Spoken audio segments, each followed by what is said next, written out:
right, this is an extended edit of the Joint House inquiry into 9/11, where there's additional commentary after the initial questioning from the panelists on the committee. So they're allowed to do follow-up questions after the initial first round of questions. And we're going to play all of the panelists' additional questions. And I will comment throughout parts of the video, and let's see.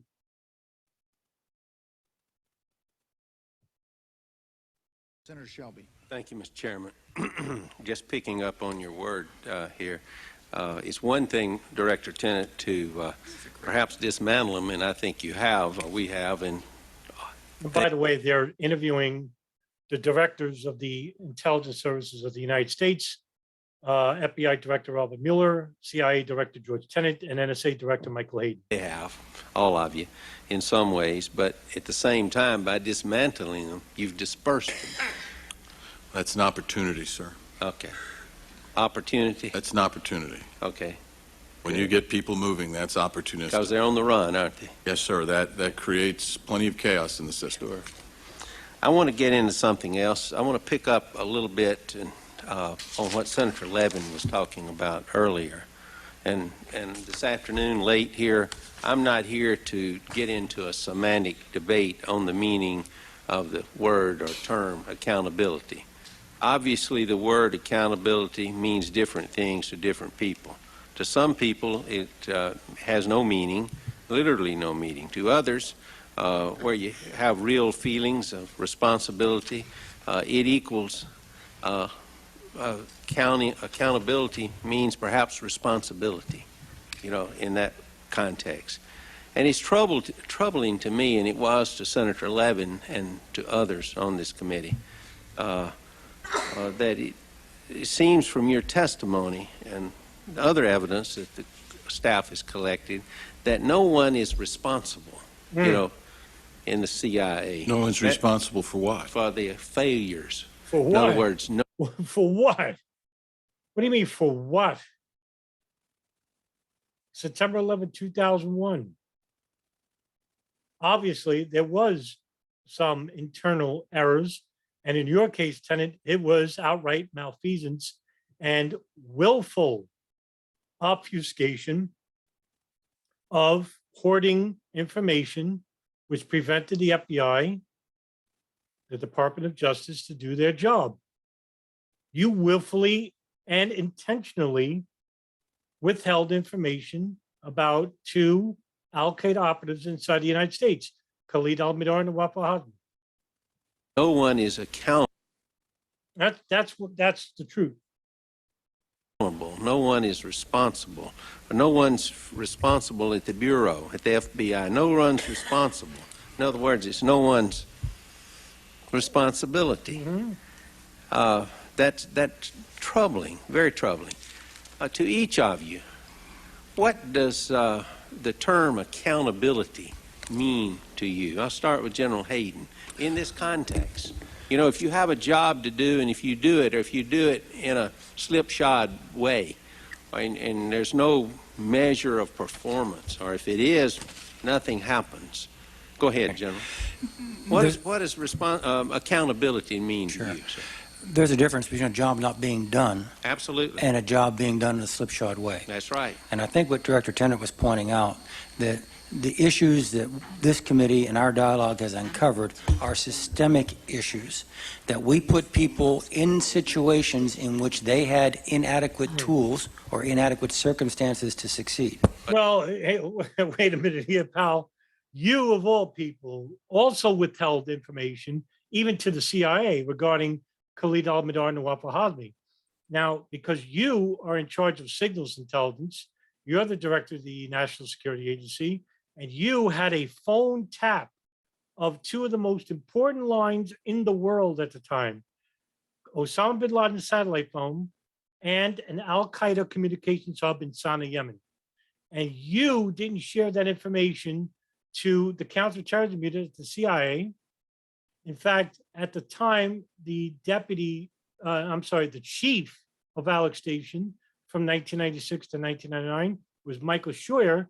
And Michael Scheuer went to the deputy director of the NSA, Barbara McNamara, and asked her to turn over the NSA's other half of the wiretaps on the house in Yemen, and they refused. God knows what they were talking about on that phone. The NSA would know. Not always. Now, What do you think bin Laden was saying on a satellite phone for 6 years? we've had, General, we'll all concede that you need more resources, and we've worked with you, Senator Graham and other members of the committee, to revamp as a priority NSA, and you're House working toward that Intelligence goal. We Oversight have Committee? to. It's national Sir. security. We've worked with Director Tenet. Yes, you have. I'm not on the Judiciary Committee or the Criminal Justice Right. Appropriations, but I know others have worked in that regard.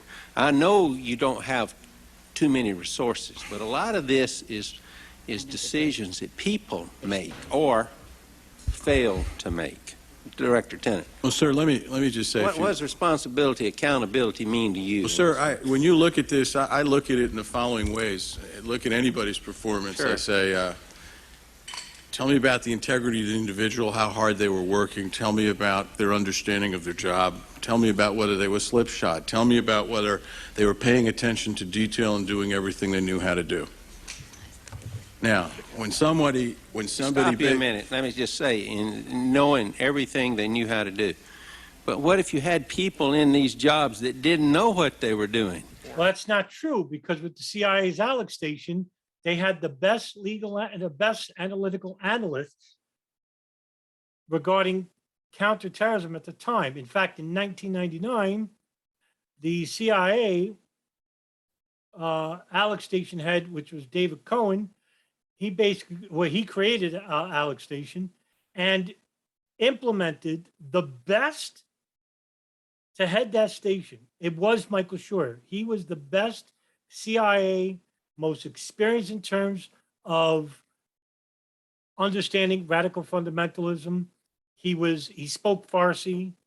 And he was probably the best outside of John O'Neill in knowing the profile of Osama bin Laden. That's why he hated John O'Neill. He hated him because he was very domineering, and also he was probably a lot more experienced in terms of terrorism, international terrorism.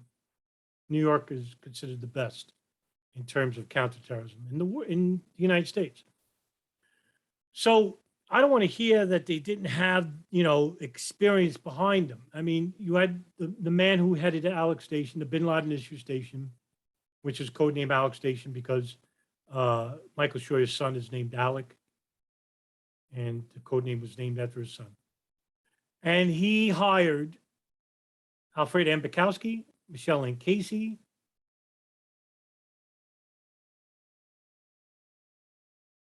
and they brought the FBI in, Mark Rossini, and later on, Dan Coleman, Ed Getz, the people over in New York counterterrorism. You have people at the FBI working with CIA analysts, and the CIA analysts basically ignored the FBI there because they knew that they were an extension of John O'Neill and they hated the FBI. So they barely shared any pertinent information with them. And we saw that. I mean, now it's for the public record that the CIA withheld information from the FBI regarding at least two of the hijackers of 9/11, Khalid al-Mihdhar and Wafaa Hazmi. That's not speculation, that's fact. And I don't know how many times I have to say that, but yeah. And didn't know the So I don't want to hear that they didn't have the manpower. CIA did at the standard. And I know some people at the Bureau, we had testimony here, didn't know the FISA standard, even lawyers over there, Director Mueller. I'm not saying it's your fault. I'm just saying that they're inadequately trained. Go ahead, Director Tenet. I'll try. Well, I would take issue with that because it wasn't about the legality of the FISA warrant. It was the interpretation within the application. This is regarding Zacarias Moussaoui, the alleged 20th hijacker, in which an FBI agent who arrested him, Harry Sammet from Minneapolis, went to the radical fundamentalist unit in Minneapolis and told them that I'm going to give you an application for a FISA warrant to search his belongings because a regular warrant is for regular citizens of the United States and Zacharias Moussaoui is considered a foreign national, and they need a FISA warrant, a foreign intelligence service warrant. Try not to stop you again. And they didn't No, get it's it. okay, sir. Keep going. I lost my train of thought. I apologize. Maybe you'll pick it up again. I was on a roll. What is, no, you thought you were. You weren't on. No, I was on a roll, sir. I don't think so. Director Mueller, what is your feeling? How do you feel about the word accountability, the term accountability? Is that You're asking responsible? the wrong people, by the way, for accountability. The three biggest obfuscators regarding September 11, 2001.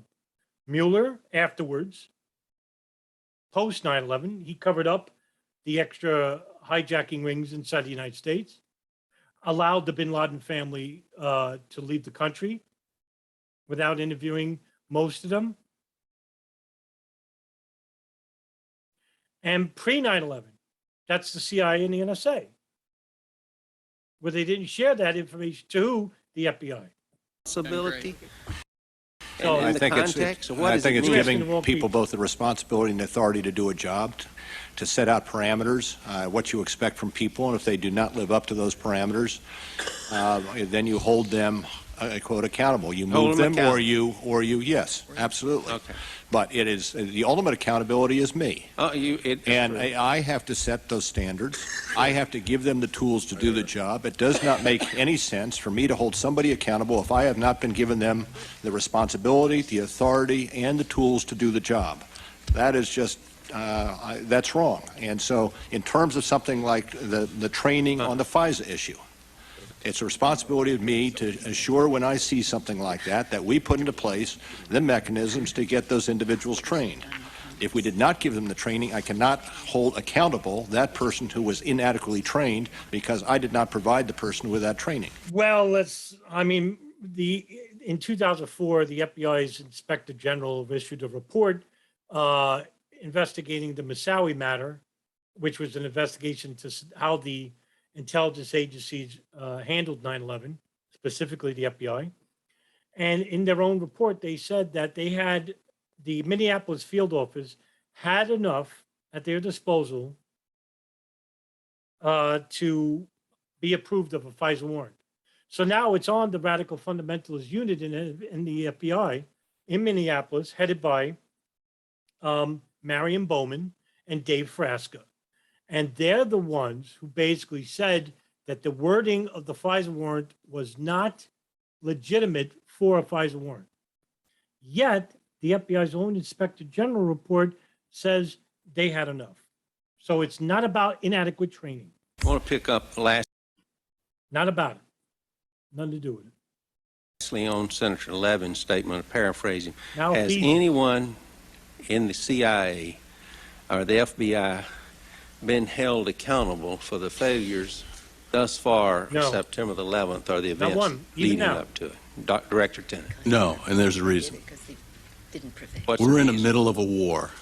Oh, wait a minute. We're in the Wait, middle of a war, oh, sir. That's And not I'll much tell of an you- excuse, No, Director sir, Tenet. there's- Let me tell you No, something. that's No, well, wait a minute. It's my judgment to make. Well, I know it's your opinion. Let me tell you what happened. Do you know in the Second World War, when we were in the war, that there were just dozens and dozens of generals that were, and captains of ships, especially the submarines, that were brought, were replaced immediately. You ever heard of Kasserine Pass, Anzio Beach, those things? They jerked generals out of the war and put people in. Patton went into Kasserine Pass after Rommel defeated the American forces there. Anzio Beach, I forget the general's name, but he was supposed to have been, you know, the up-and-coming general. He was brought back stateside. I think there has to be accountability. That's what Senator Levin was talking about. I think you ought to go back and look at the real meaning of the word. Thank you, Mr. Chairman. Thank you, Senator Shelby. Congresswoman Pelosi. Thank you very much, Mr. How is he going to take accountability? He willingly withheld information from the FBI. And he's sitting there actually defending himself. What does that tell you about George Tenet? What does that tell you about the agency itself? If he doesn't take accountability, none of them will. Mr. Chairman. Hardly any of them. Pelosi. Can't say all of them. Thank you very much, Mr. Chairman, gentlemen. I want to also commend the members of our committee for their very wise judgments that they are bringing to this joint inquiry. And wisdom is what we need now, because certainly we have to have accountability internally within the agencies and externally up the chart to the President of the United States. We also don't want to find a scapegoat and say we've solved it, but for that we would have not had September 11. We really have to protect the American people in the future, so we have to be, I think, judicious in how we evaluate any one piece of information and how it all relates to each other and what the accountability is. I have serious concerns that our civil liberties may be, part of our civil liberties may be part of the price we pay for our falling short in areas. Wow, look at that. She's willing to sacrifice civil liberties for the safety and security of the American people. Well, without civil liberties, we don't have safety and security of the American people. I mean, some of these people, like this dinosaur here, she doesn't care about the American people. How could you care about the American people by saying we'll have to sacrifice civil liberties? So my safety and security has to be lessened so that everyone else's safety and security can be heightened. But by that regard, every single American's safety and security is to be lessened so that we can have tighter security measures in which the intelligence agencies allegedly provide, and they failed to do so, not because they were inadequate, but because they committed malfeasance, and maybe even worse. Is where we should have done better. I mean, I'm not, now, 17 Better. years later, look, this was in 2004. 17 years later, what do you think our civil liberties are now? Worse off than when it was in 2004. So I think we have to, after we go through all of this, step back and try to make some evaluations without declaring something the cause, which would be a false sense of security. No, I know what the cause is. The cause is that the NSA and the CIA didn't provide adequate information to share with other intelligence agencies for whatever reason. And then you had, even worse, you had foreign intelligence rings of Saudi Arabia and Israel inside the United States committing espionage and spying on the people who were involved with the 9/11 attacks in California, in Florida, in New York, in New Jersey. Not speculation, that's fact. To the American people. I have a couple observations. First of all, I don't want the day to go by, Mr. Director, but without saying to you, Mr. Tenet, that I've looked at the legal class. What we want is to find the truth. And that's why many of us have advocated things that we've talked about earlier in terms of the commission, et cetera. And we want more openness wherever possible. And certainly we don't want to jeopardize sources and methods or legal cases or whatever. But we want the truth and we want openness. And I looked at the legal justification for keeping classified the government positions to which certain intelligence information was provided. And I think the legal arguments that were made were not compelling in my view, and I think it's a misapplication of the classification standard. Moving on from that, getting back to my main point about opportunities that were there, which may or may not have been dispositive of this issue as to whether we should have known, could have prevented, and are helpful in the future. But there are certain windows, the Moussaoui window, windows of people coming into San Diego. I happen to think, we're trained in this committee, as all of us are, I think, that force protection is our first priority, to protect our young men and women in uniform wherever they are, not only when they are in battle, but also wherever they are. And I would hope that in the future we would see the vulnerability we have when somebody comes into San Diego, for example, which is rich with service people and installations, that we would be even more careful. Well, listen, if you want to get to the real root of the problem, it's our foreign policy. And who's in charge of our foreign policy? Well, at the time, it was the Bush administration. Oh, excuse me. And they had nothing but neocons, people with dual citizenship with Israel and within the cabinet.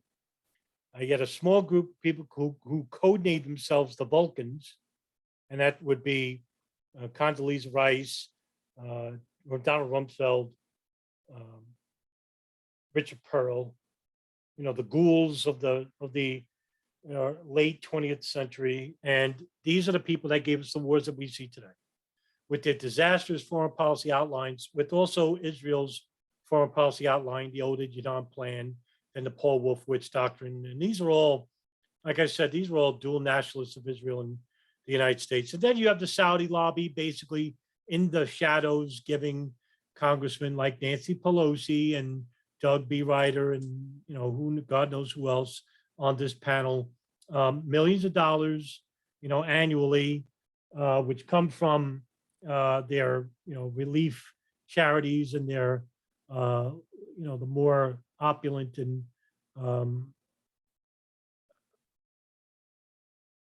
the bigger the mosques, like the Muslim Youth League, Muslim World League. So yeah, I mean, these people have interests, especially in oil, and as well as weapon sales.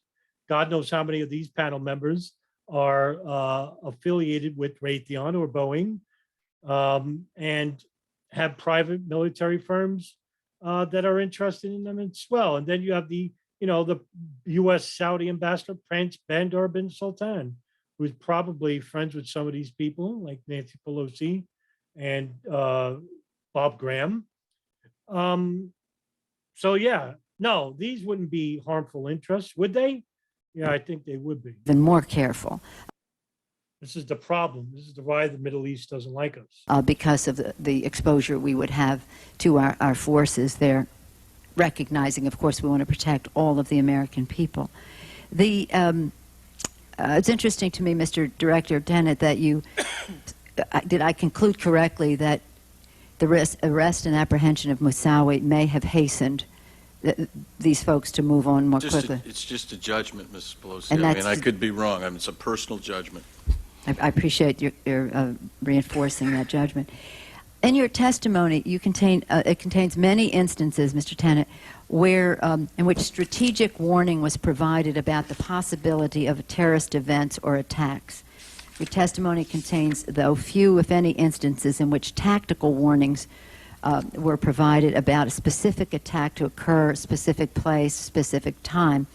Tactical warning, of course, is by definition actionable. Strategic warning suggests general action, if any. Strategic warning tells us something bad may happen somewhere at some time. What action should flow from this type of warning? What is the value of that type of warning that we can, how can we act upon that? Well, Ms. Pelosi, what we tried to do when you read through the testimony and look at the disruptions and all the things, we tried to change the balance.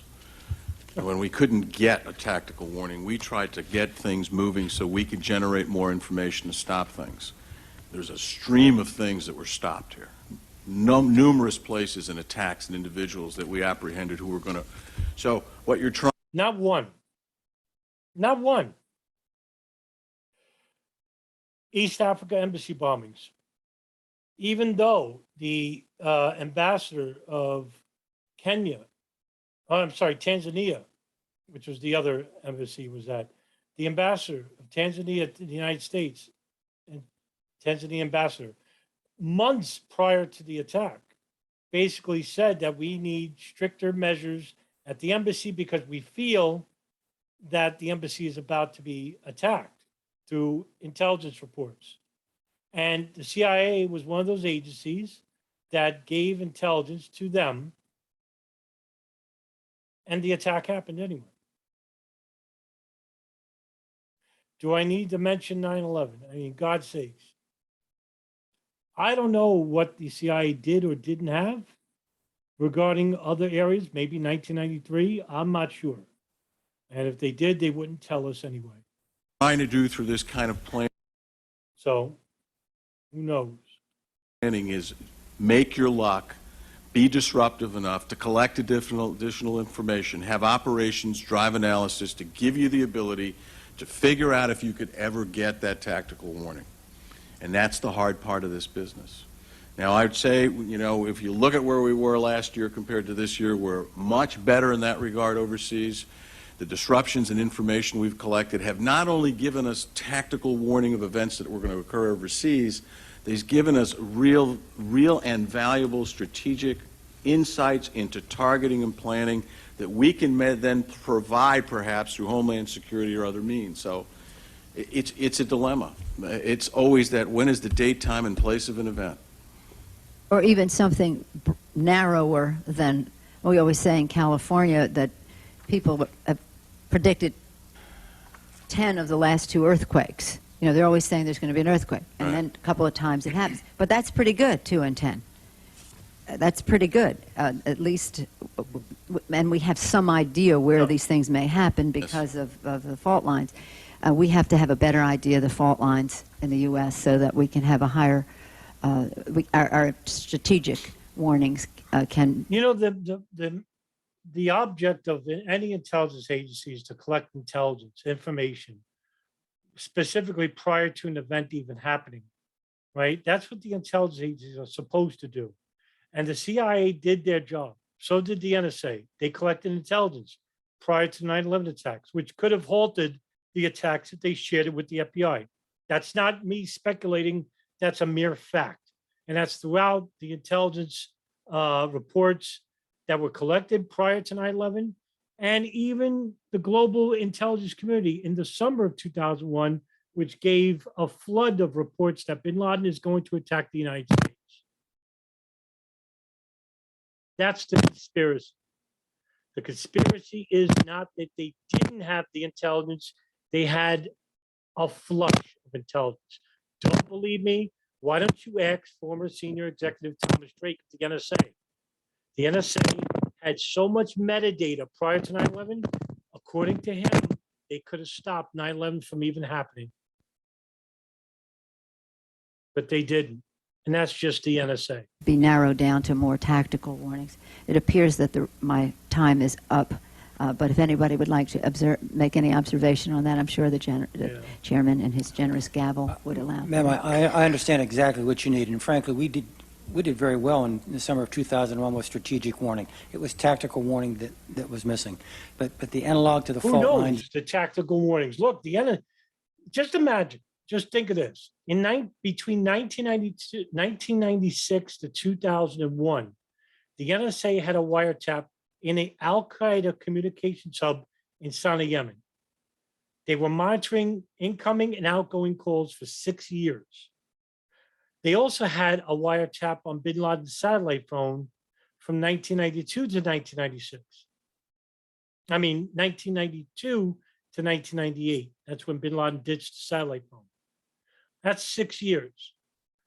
Let me ask you, people who are watching this video, what do you think they were talking about on those phones? Were they talking about operations? Were they talking about specific people involved with those operations? Were they talking about specific people in Al-Qaeda? About plans for operations in the future? About the who, the when, the what, the where, and the why? Yes, that's what I think. And there's your conspiracy. Your conspiracy is, and this is speculation, that the NSA may have had the holy grail of all information, not the CIA, not the FBI, but the NSA. And that they didn't share that information with even the CIA or the FBI or the Department of State, but they kept it. It's one That's what we have to ask. But who knows? step short of a perfect analogy. They'll And it's say, simply this: our fault lines change their minds. No, we didn't have. Our fault lines decide not to crack because of our issuing warnings about the fault lines. So it's a more difficult thing for us to measure. I appreciate A reasonable hypothesis is that the NSA listened to say 9/11, right? They heard about the 9/11 operation on the phone, and that some people in the NSA, maybe even Hayden, sees the intelligence reports and allows the Saudis and the Israelis to do monitoring inside the United States, because the NSA doesn't do human intelligence. The CIA is not allowed to do, legally anyway, operations inside the United States. So we'll allow the Saudis and Israelis to operate illegally inside the United States without the knowledge of the FBI or the Department of State, and that they'll follow these specific individuals. How else was it that Saudi agents like Omar al-Bayoumi knew that Khalid al-Mihdhar and Nawaf al-Hazmi would enter a halal restaurant in Los Angeles when there are hundreds of restaurants in, I forgot the name of that city in Los Angeles, town in Los Angeles. He just so happened to be there. And his excuse to the 9/11 Commission, Omar al-Bayoumi, was that I was just in the restaurant. He was actually sitting down. According to people who knew more about Bayoumi, like Fahad al-Tamari, Omar al-Bayoumi walked in the restaurant when Khalid al-Mihdhar and Nawaf al-Hazmi were there, not the other way around. Who told the Israeli moving companies like Urban Moving Systems, Classic International Movies, that they were monitoring people who were going to be involved with the 9/11 attacks in the Hamburg cell? That's Mohammed Atta and Ziad Jarrah and Marwan al-Shehhi. And later on, the Muscle hijackers came in 2001, in 2000, late 2000.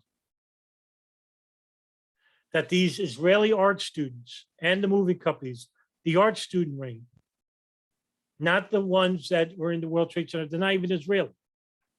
Another obfuscation, another conspiracy, fringe conspiracy by 9/11 Truth Movement, to hide the fact that the art student ring was bigger and more expansive than the 6 guys from Germany working on a dumb art project. The art student ring who were living just miles away from Muhammad Atta in Hollywood, Florida, and Marwan al-Shehhi. That general, but Who knows who told them? How did they know to follow these people? we do have areas of exposure.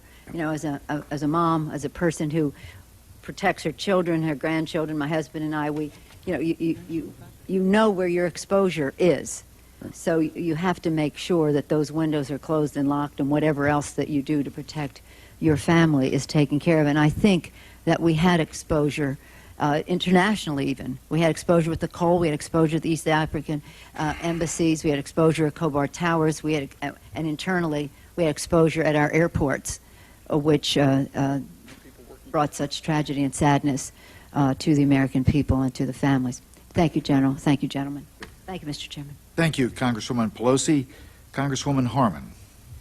Thank you, Mr. Chairman. I just want to mention that from here I can barely see, but I can see the pictures of some who perished in the on September 11, and I appreciate the fact that you bring those pictures into these hearings because it keeps us focused on something that's very central to what we're looking at. I want to change the subject to something mentioned in General Hayden's testimony, I think only in General Hayden's testimony, and that is technology. He was clear about the fact that about a third of his technology is in-house, and that will go down to about 18% shortly, and he was describing some of the new contracts he's let with the private sector. I represent the district that probably makes more of our intelligence architecture than any other district in the country. And if it doesn't now, it certainly will under my leadership. But nonetheless, I think it does now. And I think that that's wonderful, and I commend the people who make it. I think that the cutting-edge technologies reside outside of the capacity of your departments. You obviously know that at NSA. The CIA knows that. That's why you set up InQtel, which is a venture capital firm that procures emerging technologies for you. And I think that has been a very successful venture, and commend you for doing that. Again, a lot of Californians are on that board. It's a good board. To you, Director Mueller, I think when one thinks about technology, you are the one who has to play the most catch-up. I think most people think that that's not a food, the way I pronounce it. Most people think that the FBI was in the dark ages, or maybe pre-dark ages, before 9/11. and the notion that you didn't have email systems, or I don't think you did, or you didn't have interoperable anything, is pretty horrifying. And I know, Director Mueller, that you're moving fast to correct all that. But my question in my 2 remaining minutes to all of you is, how do you assess the importance of technology, and not just for your individual agencies, but the importance of figuring out the digital systems that we will need to connect us together, connect the humans together, connect the information dots together, and do the kinds of data mining and other things that will augment what the overworked human forces that you have there can possibly produce, even under the best guidance. Ma'am, it's the war winner for us, and I don't mean just because it happens to solve this particular problem, which it does. It is an expression of the strength of the American people. As an airman, I'm fond of saying the American Air Force is the military expression of the American aviation industry. With regard to NSA, we are the security expression of the American computer and telecommunications industry. We as a nation need to play to our strengths. That's our strength. I can't add anything better than that. And we have to, adopting technology in the FBI, going from a paper-driven organization to a digital organization will free us up, make us more horizontal, remove a lot of the bureaucracy that we've heard about in the course of these hearings, give us new opportunities, investigative tools. But I will add one caution, that with that new technology has to come training, has to come user-friendliness. Wow, the problem is still not even being addressed. Look, the problem is clear. Yeah, I mean, lack of manpower, right? Technological advancement, especially for the FBI, it was considered like, and I think that was right on the money, that they're even below the Stone Age, right, regarding certain practices. But the one glaring problem is that you can have all the technology, you can have all the manpower, but if you don't have cooperation between the agencies, you're still stuck at the main problem, which was a lack of fundamental coordination between agencies. This was the whole problem of 9/11 in itself. The NSA didn't share information with the CIA. The CIA didn't share information with the FBI. The NSA and the CIA didn't share anything with the FBI or the or the Department of State. There's your problem. The DIA, which is the Defense Intelligence Agency, the agency of the Pentagon, they too were blocked by the CIA when they were running Able Danger program, an intelligence data mining program regarding terrorist cells operating worldwide. The CIA basically told Lieutenant Colonel Anthony Schaefer, involved with Able Danger, they weren't going to share any data with the DIA because they considered their operation a threat to Alex Station. Yeah, so that's what should be addressed. Not technology, not manpower. That should be secondary. It has to be changes in job descriptions. It has to be changes in procedures. It is one thing to bring in boxes. You can bring in the computer, you can bring in the software, you can bring in the hardware. But if you do not provide the changed business practices, if you do not provide the training, if you do not provide the user-friendly interfaces, then you will be going no place. And so while people talk of technology, you can't talk of technology divorced from what you're doing throughout the organization. And to the extent that we can adopt the technology and change the organization, it will give us the freedom to be far more agile, flexible than we've been in the past. Well, I agree with that. My light is on, but I would just add that we are confronting a digital foe. Those who threaten us know how to use technology. They don't necessarily own it, but they embed messages in other communications architectures, and we're discovering that finally, and it's a good thing that we are. But we need to be one step ahead of those folks, and one of the additional features of the Homeland Security Department legislation we keep talking about is a front door for emerging private sector technologies that should help us get one step ahead of the terrorists. Can I make one a response to that, if I could, Mr. Chairman? That is that while I say we are behind in providing our agents the technology they need to centralize, analyze, and disseminate the information, we are on the cutting edge, I believe, when it comes to investigating any aspect of computer crimes, whether it be denial of service attacks or worms or viruses or hacking attacks and the like. And we have to build on that expertise that we have in-house as we develop the technology throughout the organization. Thank you, Mr. Chairman. Thank you, Congresswoman Harmon. As Senator Shelby has already done, I'm going to have to leave at this time. I wish to again express my appreciation for the service that each of you gentlemen is rendering to our country and for your service to our joint inquiry today. I am going to turn the gavel over as directed by Co-Chairman Goss to Congressman Bereuter, who also will be the next questioner. After we complete this last of our public hearings, our task will turn to preparing a final report with recommendations. We had 3 assignments. One was to attempt to determine what happened on September the 11th, second, why it happened, and third, and I believe most important, what should we do about it? To that end, the committees will meet again, possibly during the adjournment of the Congress, in accordance with the rules that govern the convening of the meeting of the 2 committees, to commence the process of completing our task by completing our report and final recommendations. As this might be the last public opportunity to do so, again, I want to express my deepest appreciation to Ms. Eleanor Hill and to our outstanding colleagues who have placed us, I think, in such an advanced position to have told the American people with a clarity and cohesion that I do not believe they had previously had what did happen and why, and now accept the challenge of answering the question, what are we going to do about it? With those challenges still ahead of us, I say thank you. Thank you very much, Chairman Graham. We just have a few members yet, it appears, to complete the questioning of the second round and the hearing. And I'll begin my comments by saying that I think we should try to learn what we can from foreign counterparts to the extent that it might be relevant and consistent with our own values and governmental system.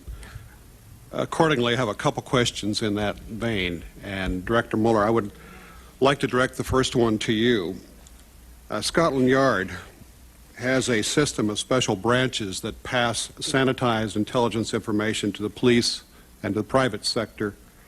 The British Security Service sends staff to the special branch offices.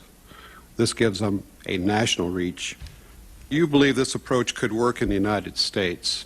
Why and why not? Or why not? Well, I think aspects of it certainly could work. I think our joint terrorism task forces that we've set up around the country are a variation of that type of system. We are far larger than Great Britain.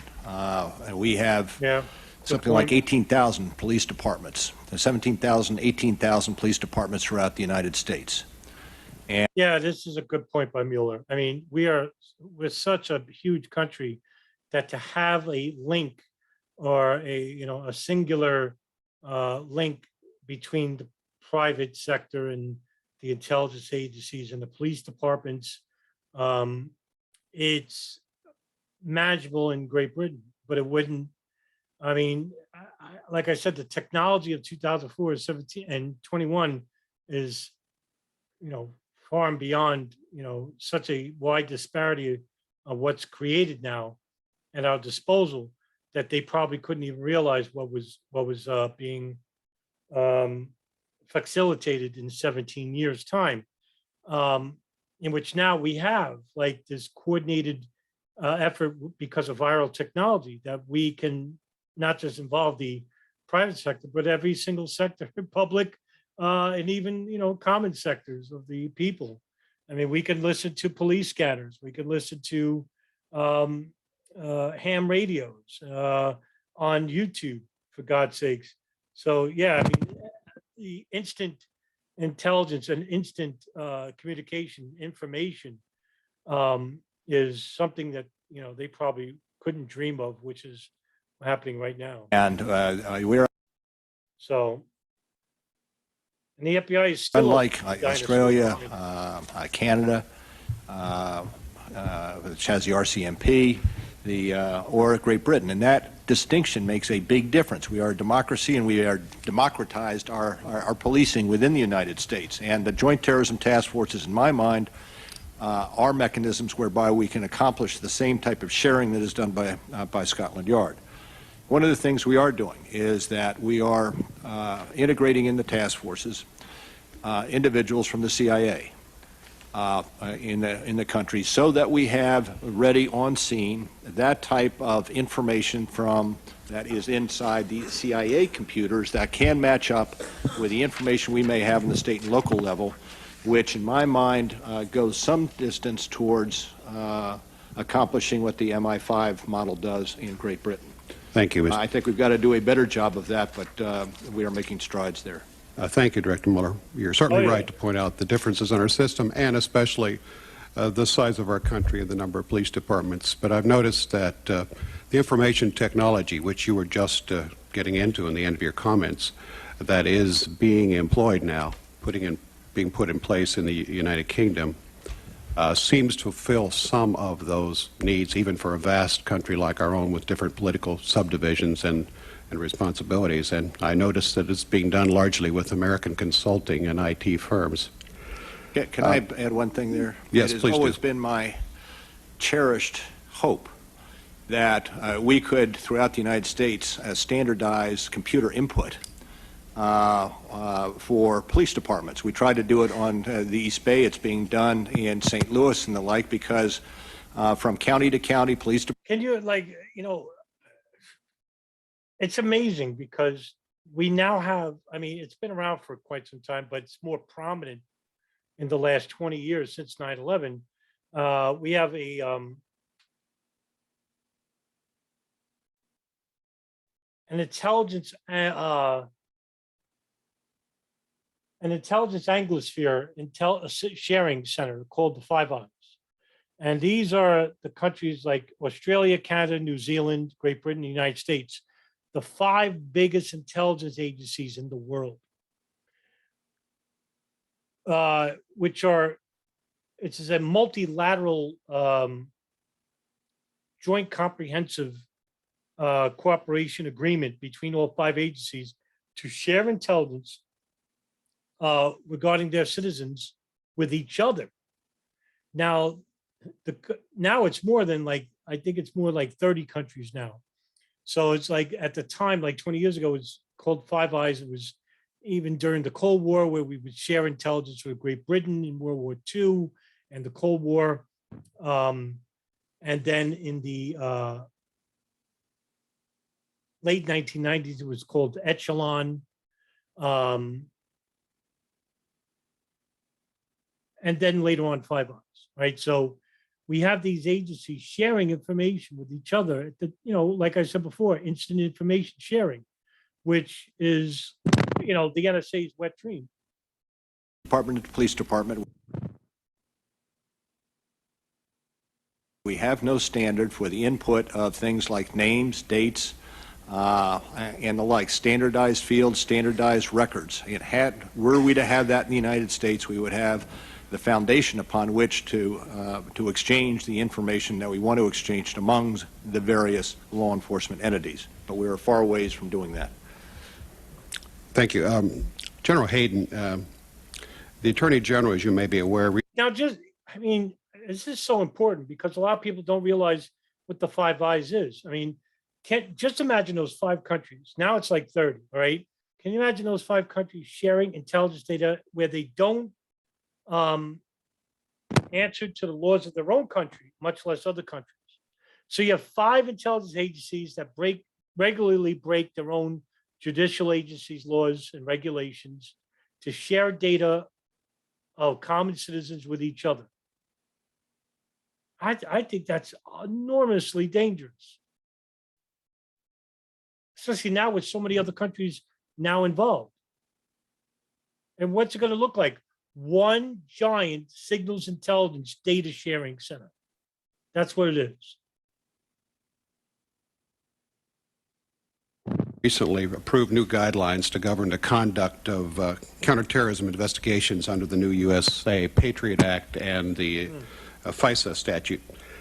I understand the Department of Justice has established a training program for that, and the CIA is a participant in it, a full participant, as I understand, so that this kind of information sharing about the proper use of these tools will be available. Are you aware of the training, and furthermore, most importantly, is NSA going to participate in it? Absolutely, sir. And let me tell you, for our narrow purposes, what the Patriot Act has allowed us to do is to more readily, more quickly, more completely be able to share in information of foreign intelligence value derived from FBI FISAs. That has been a major step forward for us. Thank you. Director Break Tenet. down the walls of regulations involving the data. What did Bush say after 9/11? I don't care what you have to do, just get us the data in order to keep Americans safe, which is just a transparent, meaningless cheerleading mantra, right? In other words, the hell with civil liberties, the hell with the Constitution, the hell with the Bill of Rights. Just do what you have to do and break any law you can. They did that with the CIA. They allowed White House senior counsels like Richard Attenborough and John Yoo to authorize torture as a legal measure to extract information from enemy combatants. What is an enemy combatant? Well, it's a vague term, and it was meant to be vague because it doesn't just mean an Arab fundamentalist. It could be you or whoever the White House deems an enemy combatant. And there is no Geneva Convention for these people because that's not involved with the memo. And this was done in November of 2001. In fact, the Attorney General, John Ashcroft, when he heard about this memo, which was authorized by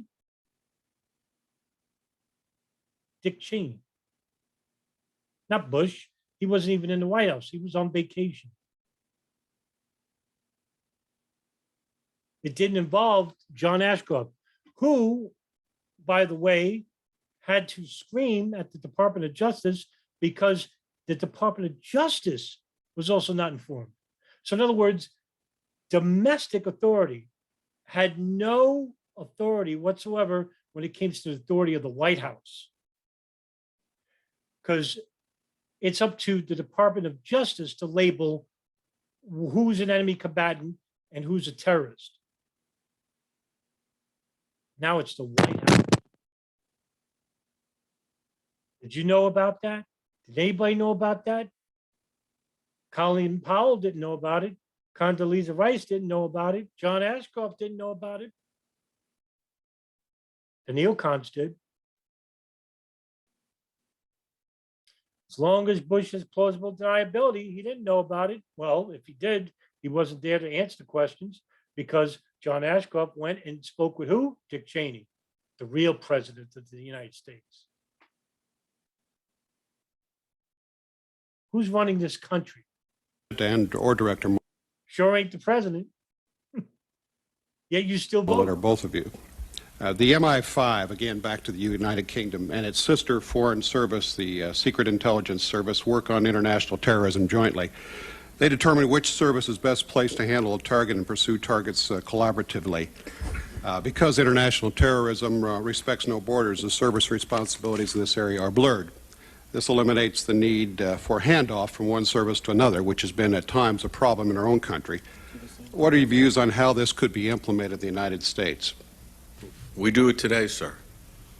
In terms of working overseas with his legats and working with our chiefs of station, we started this 4 or 5 years ago. We do this today. I mean, You we feel have that handoff. you feel that there's any difference in their ability to avoid a handoff problem because of their arrangement that you cannot or are not now matching? No, sir, I don't know the precision of what their arrangement, I'll go take a look at it, but I know that our arrangement, in terms of how we exchange information and make determinations of where primacy lies and how we hand off to each other, has been working quite well for a number of years overseas. We're very pleased with where we are. Director Mueller, do you have any comment with respect to I would agree with that. I think it always we need to do it better. We ought to have enhanced exchanges. I think with the FBI's transformation of its technology capabilities, that it will much enhance our ability to be integrate our analysts, integrate our systems. But I think we've come tremendous ways, particularly in the last 4 or 5 years, and I guess especially since 9/11. By the 9/11 victims' families was that when they handed the commission their list of questions, they said that 80% of the questions were never asked. And you'll notice in the Joint House Inquiry and 9/11 Commission, I have both of the committees posted on my playlists. I'm the only person in the world to do this, unfortunately. But I want you to read, I want you to listen to these. It's important because the important questions are not being asked. Now, poor training and not enough funds for different programs regarding, the CIA and the counterterrorism unit or the radical fundamentalists unit in the FBI, the signals directorate at the NSA. This is all trivial. Ask the hard-hitting questions. Why didn't the FBI investigate the matter of Adnan Shuknajura, who was living in Florida, Sarasota at the time, who basically was involved with maybe some of the 9/11 hijackers? Or Raid al-Hijj, the family in Sarasota, who, according to reports from the FBI, and even in the Inspector General report of the FBI, regarding in the summer months of 2001, having over Muhammad Atta Marwan al-Shahid. And then just 2 weeks prior to 9/11, the family moved out of their apartment so fast that they left most of the furniture behind. Why don't we talk about Azmat and Khan, two individuals who were in Texas at the time with box cutters and money and hair dye, and they were detained on a train by local authorities, handed over to the FBI. Why don't we talk about September 13th and 14th, about the extra people, Arabs arrested at LaGuardia and JFK airports, one dressed as a pilot trying to get on the plane. And when they looked through his ID, he was actually a relative of the bin Laden family.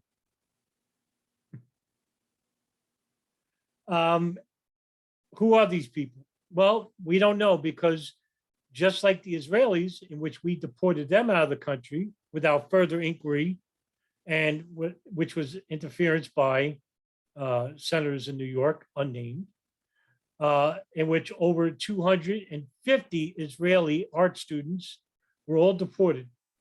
So we couldn't have questioned them. Same thing with the Saudis. All these Saudis that were involved with pre-9/11 intelligence, we can't answer them any questions. They got deported. The beauty of having foreign nationals inside the United States do the legwork for the intelligence agencies is that they're not beholden to American law. They could be deported back to their home countries and not investigated by domestic inquiries like the Joint House Inquiry. Then you have these three stooges up there basically saying, we don't know what accountability is, but we're not held accountable. We're doing things we didn't do You can't make this stuff up. It's a clown show.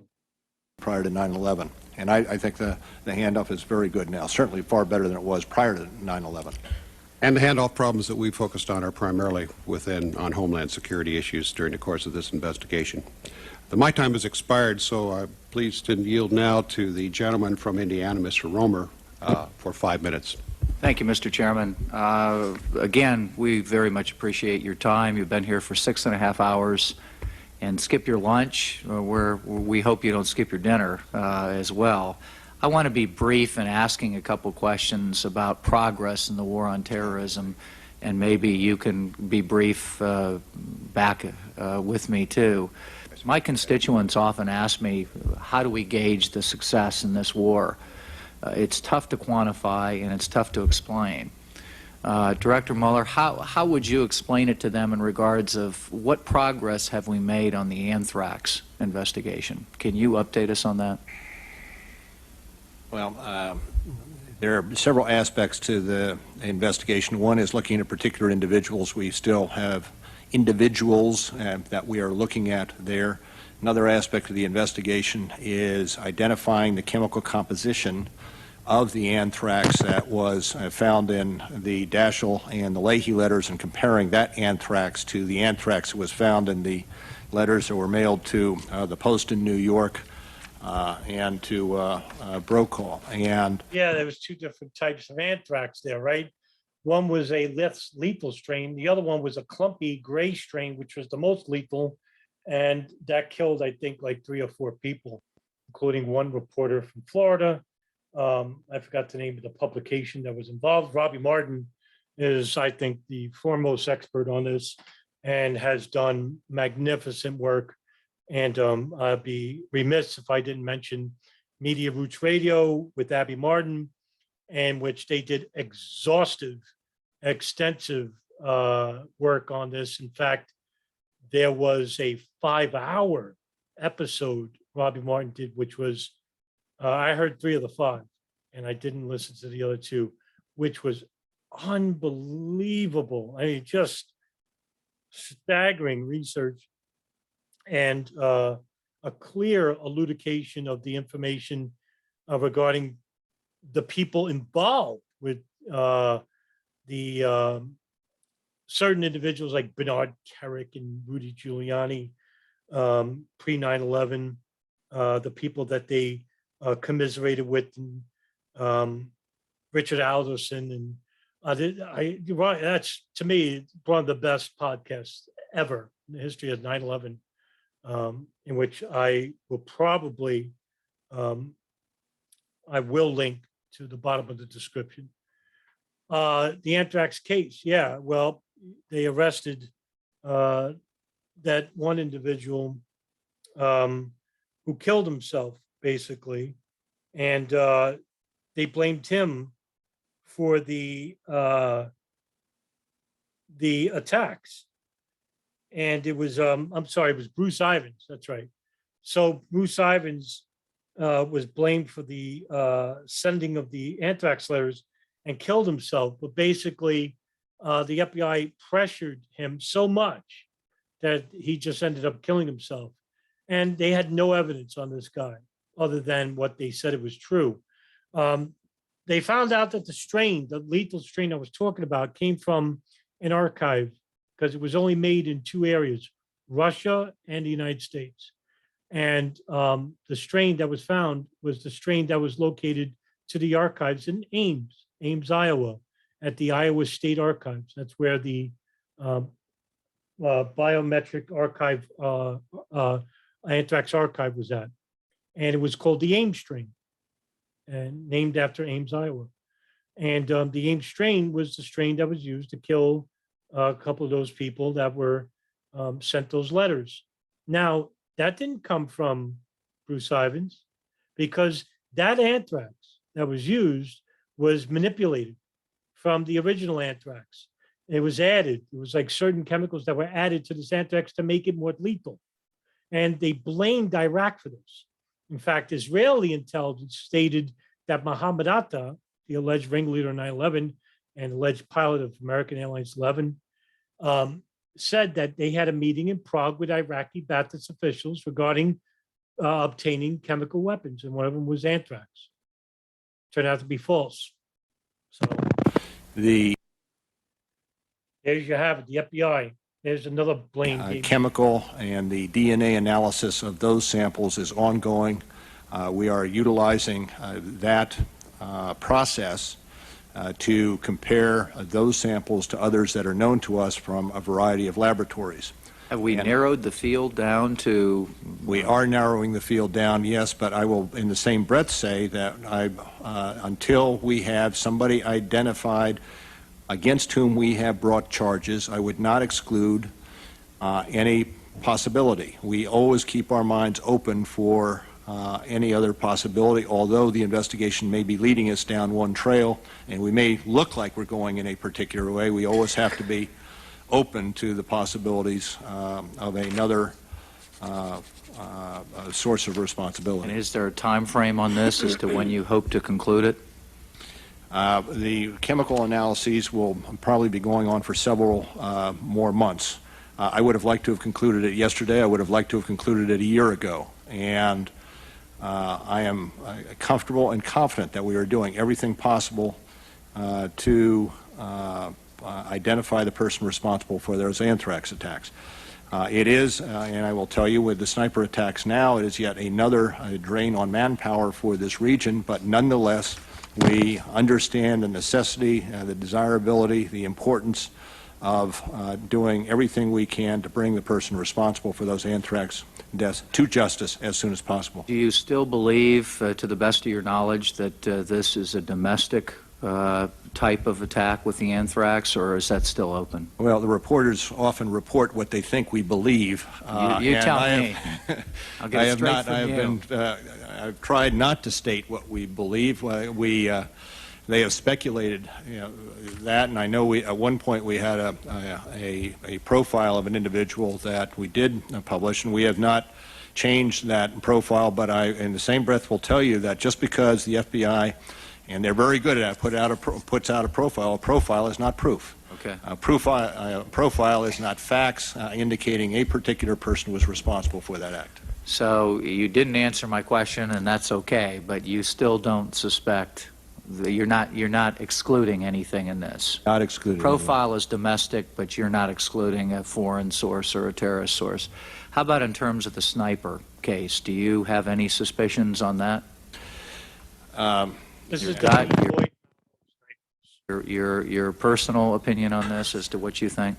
Well, I would not to express any... George gives that every now and then. He gives his personal opinion. But I will tell you at the outset, I believe the investigation is going exceptionally well. There is a combination of the work of state and local coming together in ways that are the way we have to do business in the future.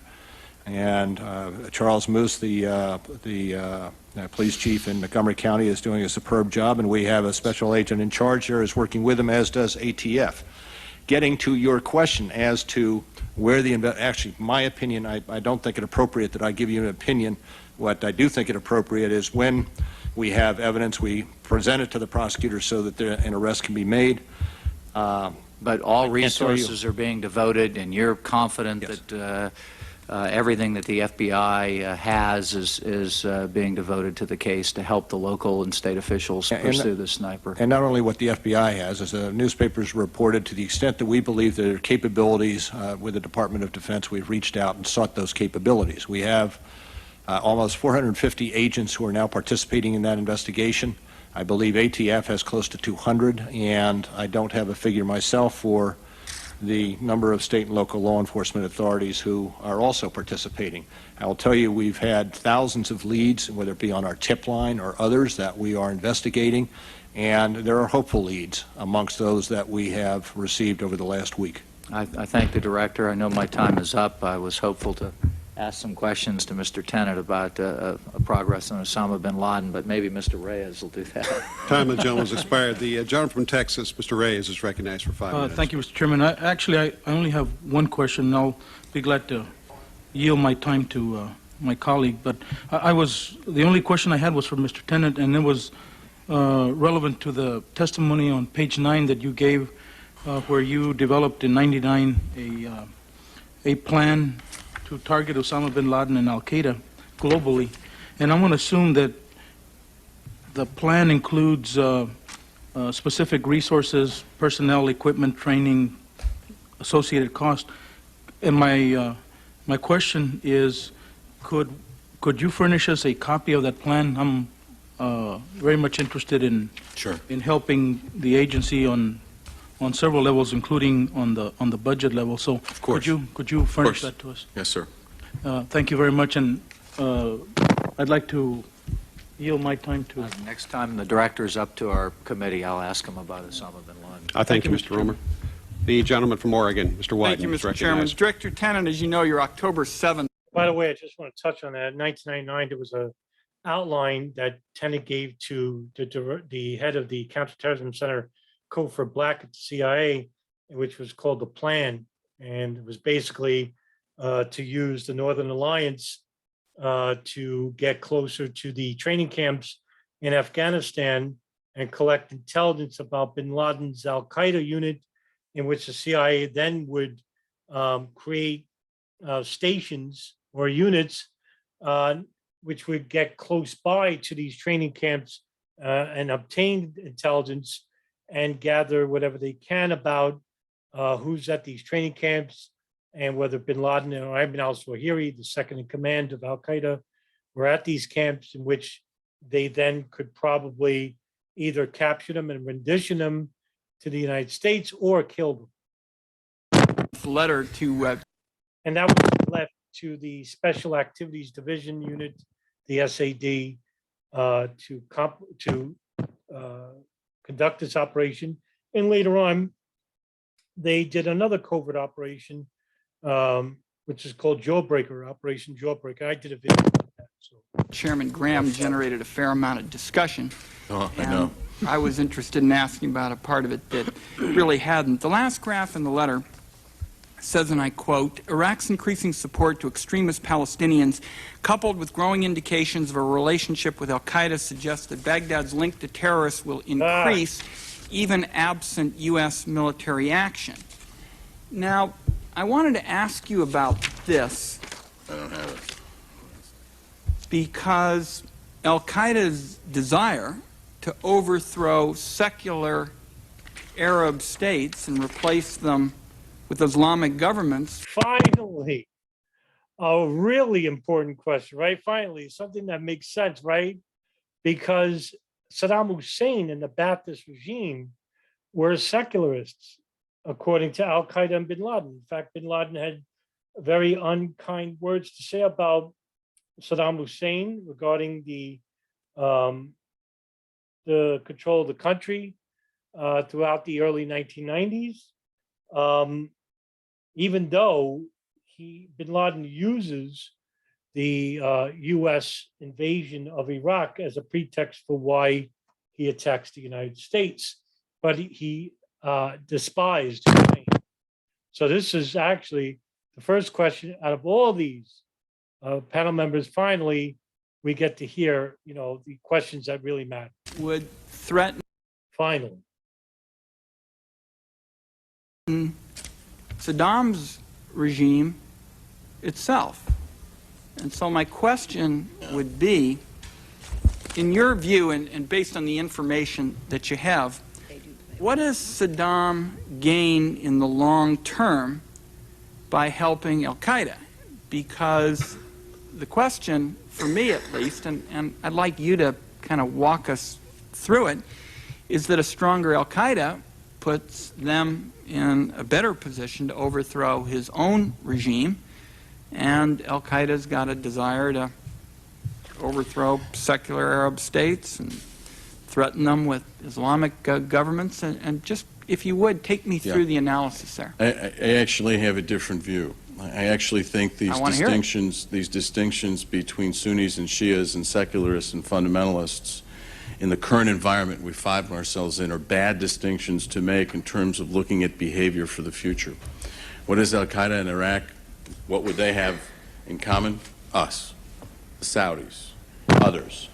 And the point I would make to you is if you look at al-Qaeda, and you can focus on Iraq or Iran or whoever you want to focus on, but in a clandestine relationship where things are obscured and your hand is hidden, there are enormous advantages. And so I think that distinction that you're making is, now people make that distinction, sir. some people who believe I it's just important. wanted to get your sense of it. I don't personally buy into it. I actually think we Bingo, right? You don't buy into it. Why?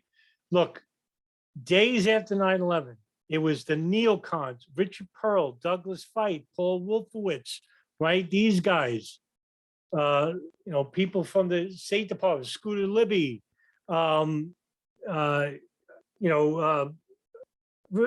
Richard Armitage. All these guys were telling the Bush White House, we need to connect 9/11 to Iraq, not to Afghanistan. They went to Richard Clark, head of the National Security Council in the White House. And it was basically Richard Pearl who told them that we're going to invade Iraq, in which it didn't even make sense.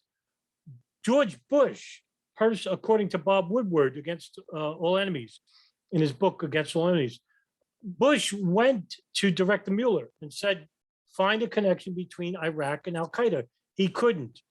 So then they went to George Tenet, who's speaking right here. And what did the CIA do? Well, they found out that there was a captured militant in Egypt named Sheikh Ibn al-Libi, and they tortured him. He was renditioned to the CIA black site, and they tortured him to where he said that, yes, there was Al-Qaeda meeting with Ba'athist officials in Iraq about obtaining chemical and biological weapons. That information was used in the National Security, United Nations Security Council brief read by Colin Powell, the Secretary of State.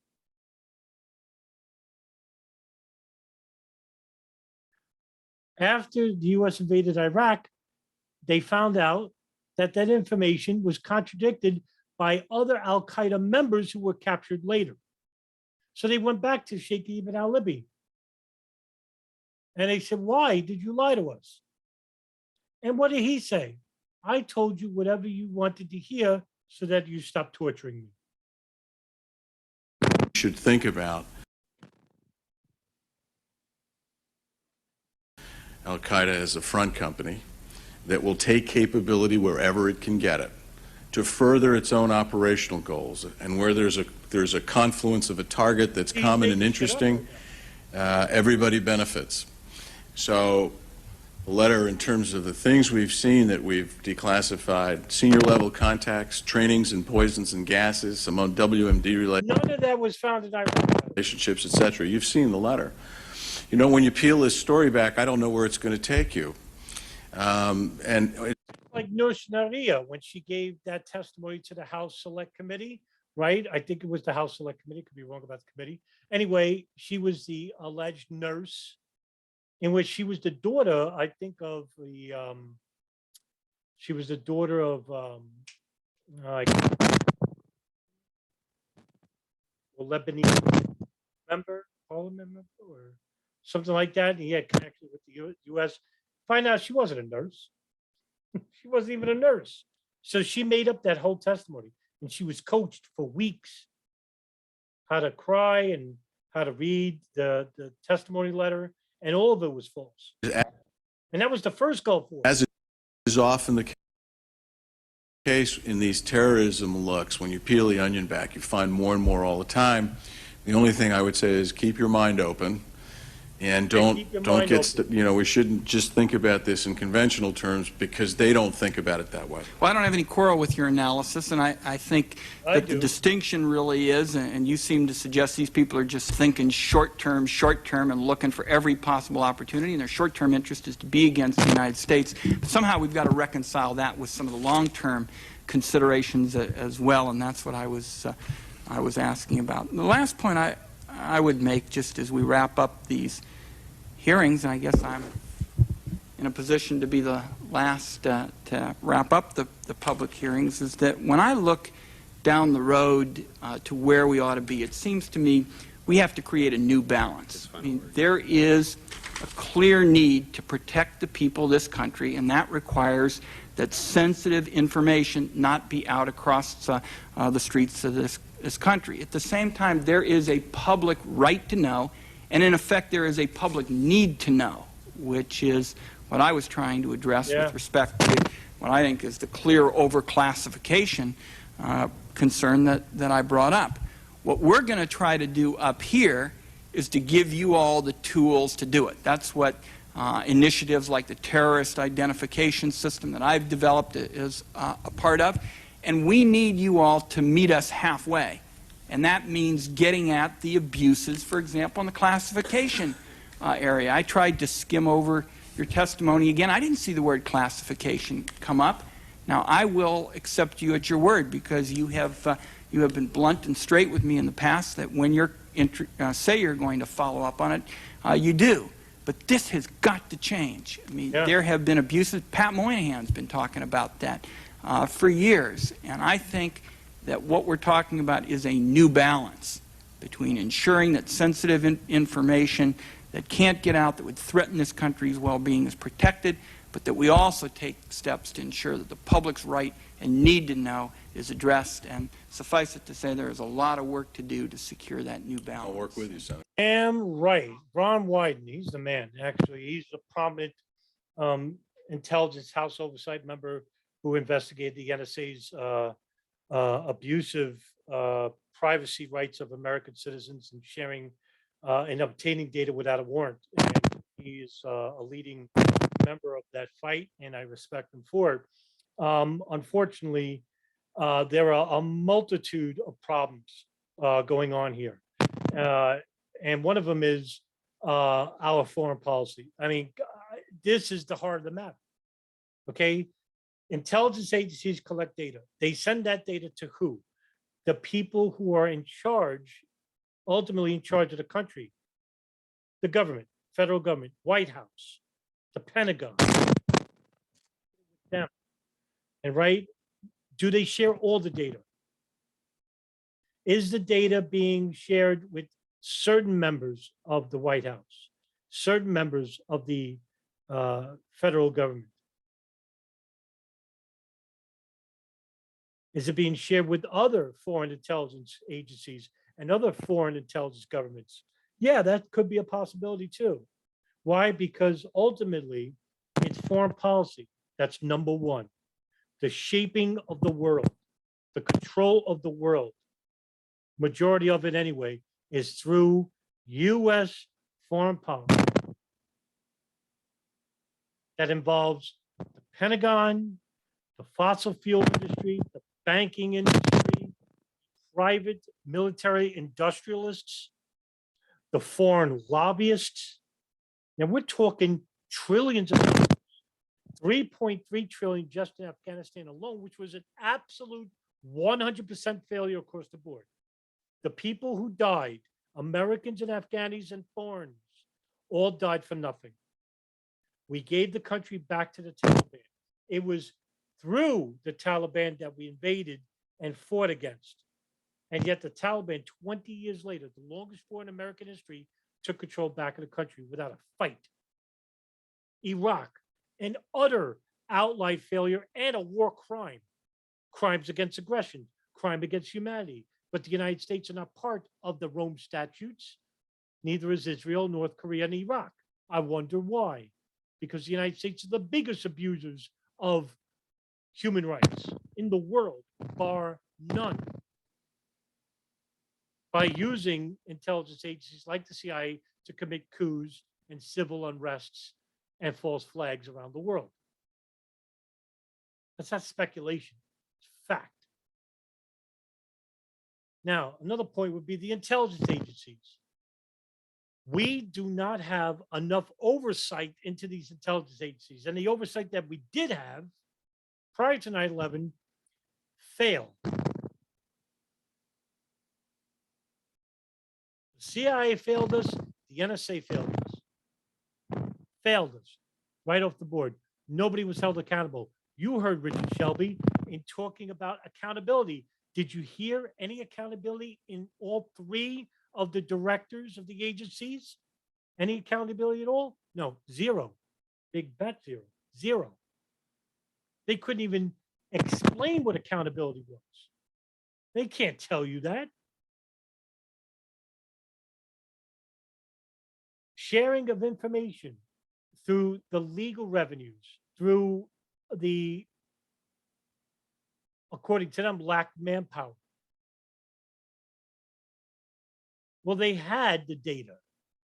They had an overwhelming amount of data, and they did nothing with it. Well, they did something with it. They didn't share it.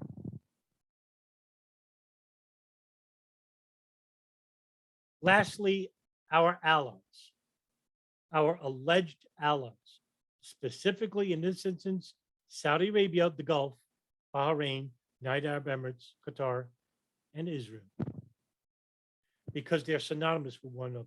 The United States, Saudi Arabia, and Israel, not just in regards to intelligence, but also foreign policy. We have vested interests, economic, with Saudi Arabia. We have a vested interest with Israel, but that's basically on politics, policy, not money, because Israel is not a rich nation. Two vested interests, but similar goals regarding the Middle East. These are the things that we have to be talking about. And the 9/11 Truth Movement, after 20 years, has been 100% an abject failure in addressing these issues, because to them, they would rather stay at ground zero and talk about how World Trade Center 7, a building you never heard of, and we're talking about you people in North Dakota, that you didn't even know that collapsed. Meanwhile, for 7 straight days after 9/11, all they were talking about was the collapses of the World Trade Center. No, that should take precedence. By the way, the lack of plane debris. Oh, no hijackers and no hijacked planes. That should take precedent. And now you wonder why the 9/11 Truth Movement has been literally invisible. They're not making any inroads, not in the judicial sense. That's what matters. And the Lawyers Committee for 9/11 Inquiry, outright crackpots. When you have Barbara Honegger and Jane Clark, who don't even believe planes were even hijacked in 9/11, are in charge of the board of directors, or part of the board of directors. Now they have Richard Gage. Good luck, because they're not winning here in New York. They're not going to do anything until you start talking about these issues. And these are the issues that matter. And that's why I'll continue to do these videos.